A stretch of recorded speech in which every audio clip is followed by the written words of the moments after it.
एक बहुत ही सुंदर गांव था। उस गांव में एक दादी माँ रहा करती थी जिसकी उम्र करीबन 90 वर्ष की थी। गांव के सारे बच्चे रोज उससे कहानी सुनने की जिद किया करते थे और वह सभी बच्चों को साथ में बैठाकर तरह तरह की कहानियां सुनाया करती थी। एक बार की बात है, एक लड़का दादी माँ से जिद करने लगता है कि मुझे आज डरावनी चुड़ैल की कहानियां सुननी है। लेकिन दादी माँ उन बच्चे को भूत की कहानी नहीं सुनाना चाहती। उन्हें लगता है कहीं बच्चे के मन में डर न भर जाए।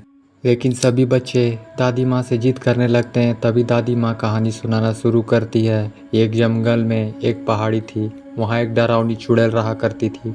उस पहाड़ी में एक छोटा सा खंडर था। उसी खंडर के अंदर चुड़ैल का खजाना छिपा था, जिसमें बहुत से रत्न, हीरे, मोती, जवाहरात और महिलाओं के बहुत से आभूषण भी थे। वह चुड़ैल खजाने की रक्षा करने के लिए उस जंगल में भय का माहौल बनाए रहती थी ताकि कोई उस खंडर के करीब ना आ सके। लेकिन एक दिन एक लकड़हारा लकड़ी काटने के लिए उस जंगल में प्रवेश कर गया और जलाऊ लकड़ी की तलाश में जंगल के मध्य भाग तक पहुंच गया, जहां उस चुड़ैल का खंडर बना था। खंडर के आसपास बहुत सी सूखी लकड़ियां पड़ी हुई थी। उसने सोचा कि इससे उत्तम जलाऊ लकड़ी तो कोई हो ही नहीं सकती जो पूरी तरह सूखी हुई थी। वह लकड़हारा खंडर की सीढ़ियों से लकड़ियां इकट्ठा करता हुआ आगे बढ़ता गया। जैसे ही वह द्वार तक पहुंचा, वह एक बहुत ही विशाल दरवाज़ा था जो पूरी तरह लकड़ी का बना हुआ था। लकड़हारे ने आज से पहले इतनी खूबसूरत कारीगरी कभी नहीं देखी थी। जैसे ही उसने उस दरवाजे को स्पर्श किया है, उसे अजीब सा एहसास हुआ। उसे ऐसा लगा मानो कोई उसे अंदर से बुला रहा हो। मदहोशी की हालत में लकड़हारा अंदर प्रवेश कर गया। खंडर के अंदर जाते ही उसकी आंखें चकाचौंध हो गई। बड़े बड़े मिट्टी के बर्तनों में अरसियां, सिक्के और हीरे जवाहरातों का भंडार था। लकड़हारे ने आज से पहले इतनी दौलत कभी नहीं देखी थी। स्वाभाविक है कोई भी इंसान इतना बड़ा खजाना देखकर चकाचौंध ही होगा।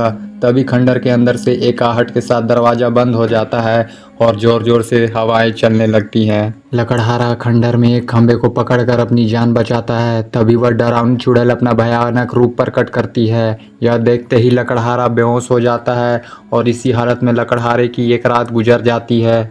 और जब लकड़हारे को होश आता है तो वहाँ चारों तरफ केवल पेड़ ही पेड़ दिखाई देते हैं। लकड़हारे को कुछ समझ नहीं आता कि वह यहाँ कैसे पहुँचा।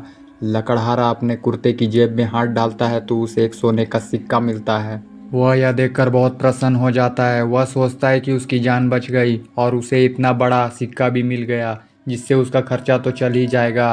और वह उत्साहित होकर अपने गांव वापस बिना लकड़ियों के ही आ जाता है। घर में आकर सभी को यह बात बताता है, लेकिन उसके घर वाले कोई भी प्रतिक्रिया नहीं देते। उसे लगता है मैं इतनी ज़ोर ज़ोर से सबको अपनी बातें बता रहा हूँ लेकिन कोई मेरी बातें सुन क्यों नहीं पा रहा। तभी वह पास में ही पड़े पानी के बर्तन में मुंह धोने के लिए हाथ डालता है, लेकिन वह पानी की एक बूंद को भी स्पर्श नहीं कर सकता। उसे कुछ समझ नहीं आता कि वह अदृश्य हो गया है या उसकी मृत्यु हो चुकी है। और तभी दादी माँ सभी बच्चों को नींद से जगाती है। दरअसल कहानी सुनते सुनते सभी बच्चों को नींद आ चुकी थी और जैसे ही सभी बच्चों की आँख खुलती है तो सभी बच्चों के हाथ में एक एक सोने के सिक्के होते हैं और वह बच्चा जिसने दादी माँ से कहानी सुनने की जिद की थी वह गायब हो चुका होता है। दादी माँ चारों तरफ उसकी तलाश करती है लेकिन वह कहीं नहीं दिखाई देता। सभी बच्चे सोचते हैं आखिर वो गया कहाँ। वह बच्चा रहस्यमय लड़का बनकर रह जाता है।